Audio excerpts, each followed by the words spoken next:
السلام علیکم ناظرین، کہیے کیا حال ہے؟ امید ہے آپ اچھے ہوں گے اور آپ نے کریلے گوشت خوب انجوائے کیا ہوگا۔ سوری، کریلے گوشت نہیں جناب، کریلے گوشت تو ابھی میں نے اپلوڈ ہی نہیں کیا۔ دھواں گوشت ضرور انجوائے کیا ہوگا، کریلے گوشت بھی اپلوڈ کروں گی ضرور۔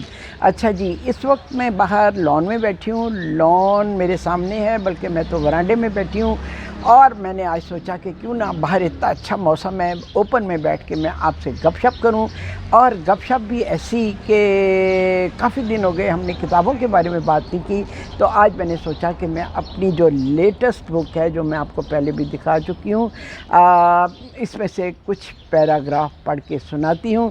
دیکھیے، پیشنس کیا چیز ہے۔ پیشن، ڈیزائر، خواہش، یہ چیزیں آپ کو متحرک رکھتی ہیں، آپ کو زندہ رکھتی ہیں، آپ کی زندگی میں آگے بڑھنے کے لیے آپ کے اندر ولولہ پیدا کرتی ہیں، انرجی پیدا کرتی ہیں، اور خواہشیں میں کہتی ہوں ضرور پالنی چاہیے، ضرور خواہش ہونی چاہیے، پیشن ضرور ہونا چاہیے، تاکہ آپ زندگی میں متحرک رہیں۔ اگر کسی خواہش کے دیے کی لو ہلکی ہونے لگے تو آپ اس میں ایک اور خواہش کا تیل ڈالیں، تاکہ آپ کی زندگی جو ہے روشن رہے، متحرک رہے، خوبصورت رہے۔ ٹھیک ہے، یہ میں ضرور کہتی ہوں اور آپ اس کے اوپر غور کیجیے گا۔ تو آج اس وقت میں نے سوچا کہ میں اپنی کتاب میں سے ایک دو چیپٹرز آپ کو پڑھ کے سناتی ہوں، کیونکہ اتنا پیارا موسم ہے، اتنی اچھی ہوا چل رہی ہے، میرے سامنے شاخیں جو ہیں پھولوں سے لدی ہوئی جھول رہی ہیں، اور میں نے یہی کہا کہ آج میں باہر بیٹھتی ہوں۔ ٹھیک ہے، دوسری وجہ یہ ہے کہ میں نے آپ سے ایک دفعہ ذکر کیا تھا نا کہ میری آنکھیں بہت ویٹ رہتی ہیں، تو کل میں ڈاکٹر کے پاس گئی، آئی اسپیشلسٹ کے پاس، اپنے اس مسئلے کے لیے، تو جناب جی کیا پتہ چلا کہ ویٹ تو خیر ایک طرف رہ گئی، میری لیفٹ آئی جو ہے نا اس کا سرجری ہوگی، کیونکہ اس میں کیٹرک آ رہا ہے۔ تو میں نے کہا ٹھیک ہے، آپ سرجری کر دیں، لہٰذا 2 دن بعد مجھے سرجری کی ڈیٹ ملی ہے، تو اس کے بعد میں کچھ دن تک آپ سے پڑھنے پڑھانے کی بات نہیں کر سکوں گی۔ ویلاگ تو ضرور بنایا جا سکتا ہے، کیونکہ وہ مجھے زبانی بولنا ہوتا ہے، تو پڑھ کے اگر کچھ بولنا ہے تو وہ نہیں کر سکوں گی۔ تو میں نے سوچا چلیں آج کتاب کے بارے میں ہی بات کرتے ہیں، موقع کو غنیمت جانتے ہیں، اور کتاب کے بارے میں آپ سے بات ہوتی ہے۔ جی، تو خواہشوں کے حوالے سے میں بات کر رہی تھی، تو میری خواہش تھی، میرا پیشن تھا، میری ڈیزائر تھی کہ میں کونیا کو دیکھوں، کیونکہ کئی بار ٹرکی جانا ہوا، کبھی کانفرنس کے سلسلے میں، کبھی ہم اپنے ہنی مون کے سلسلے میں بھی ٹرکی گئے تھے، اور اس طرح کئی دفعہ جانا ہوا، لیکن کونیا جانے کا خواب کبھی پورا نہ ہوا، اور کب پورا ہوا تب میں نے پھر اس کا یہ ٹریولاگ جو لکھا ٹرکی کا، تو اس میں کونیا کا ذکر آپ سنیں۔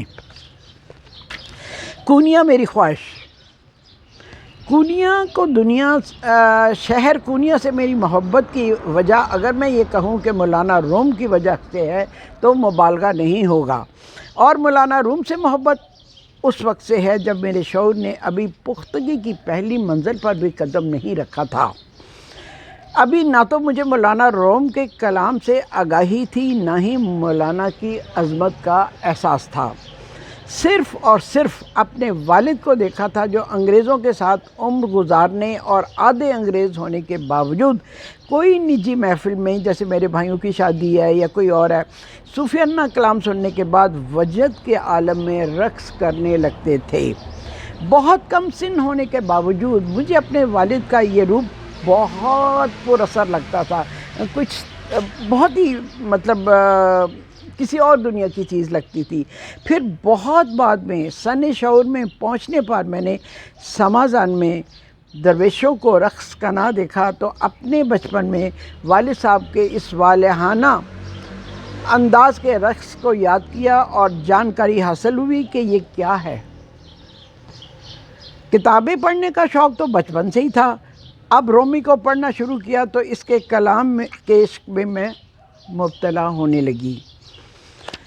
ایک ایک شعر میرے دل میں اترنے لگا، اور رومی کی کتاب 40 رولز آف لو پڑھنے کے بعد تو مجھ پر نشہ سا طاری ہونے لگا۔ استنبول میں درویشوں کا سمازان دیکھا تو مجھ پر وجد کسی کیفیت طاری ہونے لگی۔ تب سے کونیا میں رومی کے مزار پر حاضری دینے کی خواہش نے جنم لیا، مگر کئی بار ترکی جانے کے باوجود کونیا کا پروگرام نہ بن سکا، اور اب اس بار جذبہ صادق ہونے کی وجہ سے، شاید اسی وجہ سے ہمارے ٹور میں کنیا کو شامل دیکھا تو ایک بار پھر ترکی جانے کا پروگرام بنا لیا۔ یہ سارا پروگرام جو بنا تھا اس میں سب سے زیادہ اٹریکٹیو چیز میرے لیے کنیا کا دورہ تھا۔ جی کنیا کی تاریخ 7000 سال قبل مسیح ہے، اتنی پرانی اس کی ہسٹری ہے۔ اگر آپ میری کتاب پڑھیں گے تو آپ کو کنیا کے بارے میں ڈیٹیل میں ساری اس کی تاریخ مل جائے گی، ٹھیک ہے جی۔ تو کنیا پر ایران نے بھی اپنا تسلط قائم کیا، کئی سال اس پہ حکومت کی، اور جب ایران کا آخری بادشاہ تھا جس کی کوئی نرینہ اولاد نہ تھی، تو اس کی جب وفات کا وقت آیا تو کوئی وارث نہ ہونے کی وجہ سے اس نے یہ سارا علاقہ رومن بادشاہوں کے تسلط میں دے کر اسے ان کا علاقہ قرار دلوا دیا۔ اس زمانے میں رومن تہذیب بہت عروج پر تھی اور ان کی سلطنت دنیا کے کونے کونے پہ چھائی ہوئی تھی، ٹھیک ہے جی۔ کنیا کو جو شہرت نصیب ہوئی وہ مولانا روم کے والد محترم بہاؤالدین 1231 ہجری کی وفات کے بعد مولانا کے اس شہر میں مستقل سکونت اختیار کرنے کی وجہ سے ہوئی۔ اس وقت آپ کو پرندوں کی چہچہاہٹ بھی سنائی دے رہی ہوگی، ٹریفک کا شور بھی ہوگا، لیکن مجھے یہ دونوں چیزیں بہت اچھی لگتی ہیں، زندگی کا پتہ دیتی ہیں، ٹھیک ہے۔ تو اچھا جی، مقبرے کے جب ہم کنیا پہنچ گئے تو میں کنیا کا حال لکھ رہی ہوں، بیچ میں سے کچھ چیپٹر میں نے اسکپ کر دیے ہیں جو کہ کنیا کی ہسٹری کے بارے میں ہیں۔ مقبرے کے 3 گنبد ہیں، ایک ان کے والد، ایک مولانا اور ایک بیٹے کا۔ میوزیم میں 1500 دستی نسخے اور 4000 کتابیں رکھی ہیں۔ مولانا کی مثنوی کا ایک قدیم نسخہ بھی سجا ہے۔ ایک میز پر خوشنما سا ایپرل باؤل درا ہے جس پر سونے اور چاندی سے مینا کاری کندہ ہے۔ ترکی عقیدے کے مطابق اپریل میں بارش بہت متبرک تصور کی جاتی ہے۔ اس پیالے میں بارش کا پانی جمع کر کے رکھا جاتا تھا اس زمانے میں۔ اچھا جی، اس کے بعد ایک میں پیراگراف پھر سکپ کرتی ہوں، اور اس کے بعد ہے جی، میوزیم میں مولانا کی جائے نماز، دیواروں پر قالین اور اخروٹ و لیمو کی لکڑی سے تیار شدہ دانوں والی تسبیح بھی سجی تھی جس کے 999 دانے ہیں۔ سب سے متبرک چیز میوزیم میں رکھا ہوا منہ مبارک ہے جو ہال کے وسط میں ایک خوبصورت سی صندوقچی میں رکھا ہوا ہے، ٹھیک ہے۔ کنیا ویسے تو ایک مکمل شہر ہے مگر میرے لیے صرف مولانا روم کے مقبرے کا حامل ہے۔ ہم بہت عقیدت سے سروں کو دوپٹے یا اسکارف سے ڈھانپے مقبرے میں داخل ہوئے۔ ایک احاطے کے اندر 3 قبریں نمایاں تھیں اور اس کے علاوہ اور بھی قبریں تھیں۔ گائیڈ نے بتایا کہ یہ ان لوگوں کی ہیں جو مولانا کے والد کے ہمراہ یہاں تشریف لائے تھے افغانستان سے، ٹھیک۔ اس کے بعد پھر میں کچھ پیراگراف سکپ کرتی ہوں۔ اچھا، ایک بات اس میں بتاتی ہوں کہ مردوں کی قبروں پر دستار رکھی ہوتی ہے۔ یہاں پہ ترکی میں مردوں کی قبروں پر دستار رکھی ہوتی ہے، یعنی پگڑی، اور عورتوں کی قبروں کے اوپر اسکارف یا دوپٹہ رکھا ہوتا ہے۔ اس سے پتہ چلتا ہے کہ یہ قبر جو ہے نا مرد کی ہے یا عورت کی ہے۔ اچھا جی، مولانا روم کے اب میں آپ کو کچھ جو ہے نا اشعار جو کانوں میں رس گھول دیتے ہیں وہ میں پڑھ کے سناتی ہوں، یعنی ان کا ترجمہ پڑھ کے سناتی ہوں۔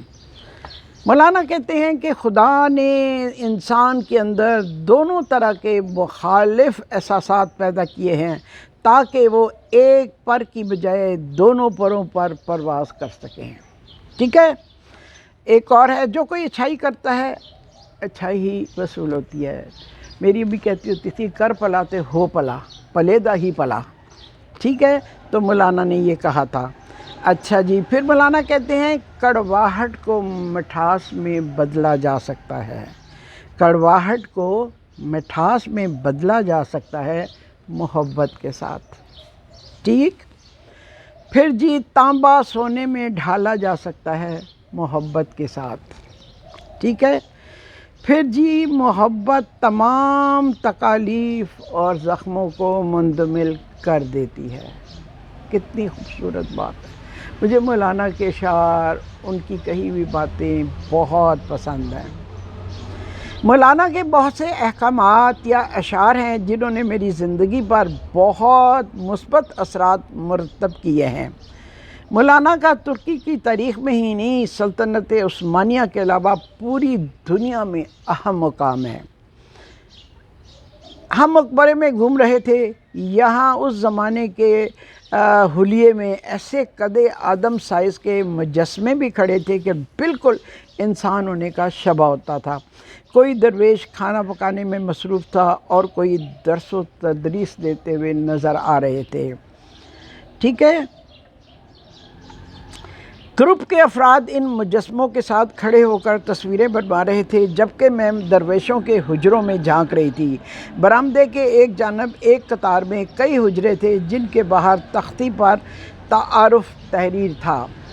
میں چھوٹے سے اس حجرے میں، جس میں بمشکل ایک انسان لیٹ یا بیٹھ سکتا تھا، سوچوں میں گم خود کو سینکڑوں سال پیچھے پا رہی تھی۔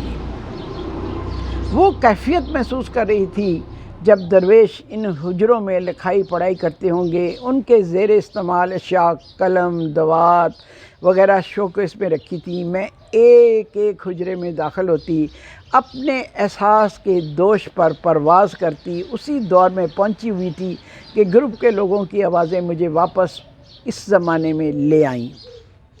وہ فوٹوگرافی کے بعد اب ادھر آ رہے تھے جہاں میں بہت پہلے پہنچ کر من کی دولت سے مالا مال ہو رہی تھی۔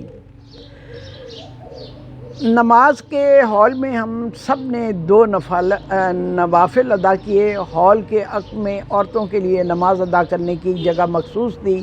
مزار اور میوزیم سے خوب سرشار ہونے کے بعد ہم باہر آئے، وسیع و عریض پارک کو دیکھا، سراہا، کیمروں میں محفوظ کیا۔ یہ شہر عیسائیوں کے لیے بھی بہت اہم ہے اور مولانا روم کی وجہ سے مسلمانوں کے لیے اہم تو ہے ہی۔ اچھا جی، اس کے بعد میں نے ترکی کے بارے میں لکھا ہوا ہے۔ ترکی کا یہ 5واں بڑا شہر ہے۔ 12ویں صدی میں یہ شہر دولت کی فراوانی میں بام عروج پر تھا۔ ٹھیک ہے، ایران سے بے شمار ایرانی اور وسطی ایشیا کے لوگ ہجرت کر کے یہاں آ کر آباد ہونے لگے تھے۔ 1220 تک کونیا مہاجرین سے بھر چکا تھا۔ 1243 میں کونیا پر منگولوں نے حملہ کر کے اپنا تسلط قائم کر لیا۔ عثمانیہ دور میں کونیا پر سلطان کے بیٹے حکمران رہے۔ شہزادہ مصطفیٰ سے آغاز ہوا۔ یہ غالباً وہی شہزادہ تھا جس کو ہم نے ترکی ڈرامے میرا سلطان میں باپ کے ہاتھوں موت کو گلے لگاتے دیکھا تھا۔ یہ میرا خیال ہے، ہو سکتا ہے غلط ہو، لیکن ہم نے ٹرکش ڈرامے میں یہی دیکھا تھا۔ اس زمانے میں ایک بادشاہ کے بہت سارے بیٹے ہوتے تھے اور اگر کسی کو بادشاہ کو ذرا سا بھی شبہ ہوتا تھا کہ میرا بیٹا جو ہے پاپولرٹی میں مجھ سے آگے جا رہا ہے یا زیادہ پاپولر ہو رہا ہے، تو وہ اس کو یا تو دور دراز کسی جزیرے میں بھجوا دیتے تھے یا پھر اسے قتل کروا دیتے تھے۔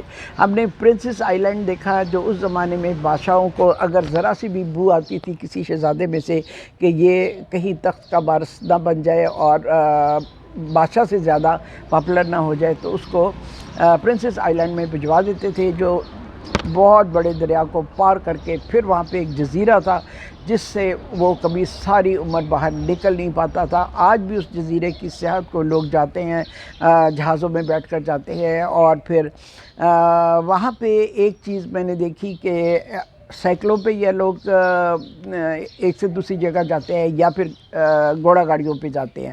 ہم نے گھوڑا گاڑی پہ بیٹھ کر پورے جزیرے کی سیر کی۔ کچھ لوگ گدھوں پر بھی سوار ہو کر جزیرے کی سیر کرتے ہیں اور اس جزیرے سے پھر تا حیات کبھی باہر نکل نہیں پڑتے تھے، وہاں نوکر چاکر ان کو پرووائڈ کر دیے جاتے تھے۔ جی، تو یہ میں نے آپ کو ایک ایکسٹرا چیز بتائی اس کتاب کے حوالے سے۔ کافی لمبا میں نے اس کا کونیا کے بارے میں لکھا ہوا ہے کیونکہ اس کا مجھے بہت شوق تھا دیکھنے کا، اور اتنا میں نے سوچا آج آپ کو میں پڑھ کے سنا دوں۔ اسلام میں صوفیزم کے بانی تھے یہ. ان کا یہ کہنا تھا کہ انسان کا خدا سے براہ راست تعلق دل کے ذریعے ہونا چاہیے. نفسیات دان کہتے ہیں کہ خواہشیں ضرور پالنی چاہیے، خون کو گرماتی اور ذہن کو تر و تازہ رکھتی ہیں. ٹھیک ہے، یہ اس کے بعد بہت ہی مزے کا ہے، بہت اچھا ہے. آپ کو میں حیرت کی بات سناؤں کہ جب میں اپنا ٹریول لاگ خود پڑھتی ہوں نا، مجھے اتنا مزہ آتا ہے، مجھے اتنا اچھا لگتا ہے، مجھے ایسے لگتا ہے میں دوبارہ اس ملک میں چلی گئی ہوں اور میری وہی فیلنگز ہیں جو اس وقت اس ملک کو دیکھتے ہوئے ہوتی تھی. اسی لیے میں کہتی ہوں کہ میں ایک ملک کو کئی بار دیکھتی ہوں. ایک دفعہ تو میں ایکچولی دیکھتی ہوں، دوسری دفعہ میں جب لکھ رہی ہوتی ہوں اس کو ایک ایک لمحہ اس کا محسوس کرتی ہوں، تیسری دفعہ جب وہ کتاب پروف ریڈنگ کے لیے میرے پاس آتی ہے تو میں ایک ایک لفظ زیر زبر پیش اس کا پڑھتی ہوں، اور پھر جہاں میرا دل چاہتا ہے جتنی دیر میں ٹھہرنا چاہوں اس کو ٹھہر کے محسوس کرتی ہوں. اور پھر آخری دفعہ میں پڑھتی ہوں جب وہ کتاب پبلش ہو کے میرے پاس آتی ہے، اور پھر میں دوبارہ ایک قاری کی نظر سے پڑھتی ہوں، میں ایک ویور کی نظر سے پڑھتی ہوں، ایک میں ایسے بندے کی نظر سے پڑھتی ہوں جس کو ٹریول لاگ پڑھنے کا شوق ہے، اور میں دیکھتی ہوں کہ وہ اس سے کیا حاصل کر رہا ہے، اس کو کتنی انفارمیشن مل رہی ہے، کتنی انجوائمنٹ مل رہی ہے اور کیسا لگتا ہے. جی تو آج میں نے سوچا کہ میں باہر لان میں بیٹھ کے اس خوبصورت موسم میں آپ سے کتابوں کی بات کروں، کیونکہ اگلے کچھ دن مجھے پتہ ہے کہ آپ سے پڑھی لکھی کوئی بات نہیں ہو سکے گی. نہیں، پڑھی ہوئی تو ہو سکتی ہے، لکھی ہوئی نہیں ہو سکے گی، کیونکہ شاید میں کچھ دن تک پڑھ نہ پاؤں اس آنکھ کی سرجری کی وجہ سے. تو اس موقع کو میں نے غنیمت جانتے ہوئے میں نے کہا چلیں اس کو میں آج آپ سے کتاب کی بات کرتی ہوں. تو مجھے لگتا ہے کہ مجھے لمبے بال اچھے لگ رہے ہیں، کیونکہ عرصہ دراز سے میں نے یہ بال ایسے نہیں رکھے تھے، میں نے شارٹ کیے ہوئے تھے. تو آپ بھی مجھے بتائیے کہ مجھے مزید لمبے ہو جائیں گے یہاں تک تو پھر میں دیکھوں گی کہ کیسے لگتے ہیں. اس کے ساتھ ہی میں آپ سے اجازت چاہتی ہوں. چڑیوں کی چہچہاہٹ آپ کو سنائی دے رہی ہوگی، ٹریفک کا شور جو مجھے زندگی کا پتہ دیتا ہے، چڑیوں کی چہچہاہٹ جو مجھے نیچر کے بہت قریب لے جاتی ہے، پھول جو مجھے خدا کی قدرت کا بہت زیادہ بھرپور احساس دلاتے ہیں، اور میں نیچر کو بہت انجوائے کرتی ہوں. آپ نے دیکھا ہوگا کہ میں پھولوں کی بہت تصویریں بناتی رہتی ہوں. میرے فون میں میرا خیال ہے سب سے زیادہ جو تصویریں ہیں نا وہ پھولوں کی، پتوں کی، نیچر کی ہیں. ٹھیک ہے، لوگ اپنی تصویریں زیادہ بنواتے ہیں، لیکن میں جب جس ملک میں جاتی ہوں اس ملک کی خاص خاص جو چیزیں ہیں، جگہیں ہیں، ان کی تصویریں زیادہ بناتی ہوں. ٹھیک ہے، اپنا اپنا شوق ہے، آپ بھی اپنے شوق پالیے، ان کو پروان چڑھائیے. وہ زندگی میں گرمی لاتے ہیں، زندگی میں تازگی لاتے ہیں، زندگی میں خوشیاں لاتے ہیں. تو کافی لمبا میرا خیال ہے آج کا پروگرام ہو گیا. اس کے ساتھ میں آپ سے اجازت چاہتی ہوں، اور آپ مجھے بتائیے گا کہ آپ کو یہ کیسا لگا ہے، اور دیکھیں میرے لیے دعا بھی ضرور کیجیے گا تاکہ میں بہت برائٹ آنکھوں کے ساتھ پھر آپ سے میں بات چیت کر سکوں اور آپ کو اچھی سی کتابیں پڑھ کے سنا سکوں. ٹھیک ہے، تھینک یو. اللہ